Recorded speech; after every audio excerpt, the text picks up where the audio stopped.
തേവലക്കാട്ട് ശ്രീ ധന്വന്തരി ക്ഷേത്രത്തിൽ 26ാമത് ശ്രീമദ് ഭാഗവത സപ്താഹയജ്ഞത്തിനും മകരസംക്രമ മഹോത്സവത്തിനും തുടക്കം.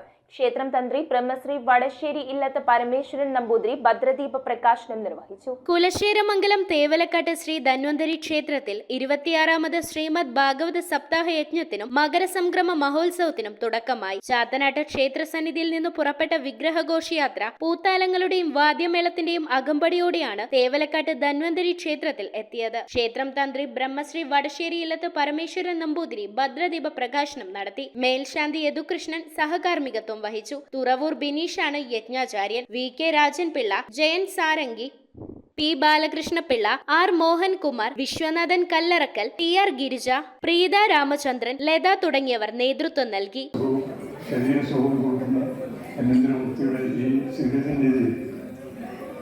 ഭഗവാന്റെ അനുഗ്രഹത്തോടെ നിങ്ങളുടെ അഭിപ്രായങ്ങളുടെയും സ്നേഹത്തോടെയും എനിക്ക് 26 മാസത്തെ ആചാരമേഷി നടത്താൻ ഭാഗ്യമുണ്ടായിട്ടുണ്ട്. ജീവിതം നയിക്കുവാനും ശാന്തിയും സമാധാനമായിട്ട് ജീവിതം കൊണ്ടുപോകാനാണ് നമുക്ക് മഹർഷീശ്വരന്മാർ ഇത് തന്നിരിക്കുന്നത്. ഇത് ഏതിൽ നിന്നാണ് ഉരുത്തിരിഞ്ഞ് വന്നിരിക്കുന്നത്? അടിസ്ഥാന ഗ്രന്ഥം ഏതാണ്? News bureau, Vaikom. Kopparambil Ayurvedic hospital and research centre. ഉഴിച്ചിൽ, lumbar spondylitis, cervical spondylitis, disc bulging കൊണ്ടുണ്ടാവുന്ന ബുദ്ധിമുട്ടുകൾ എന്നിവ ചികിത്സിക്കാൻ വിദഗ്ധരായ ഡോക്ടർമാർ. Kopparambil Ayurvedic hospital and research centre.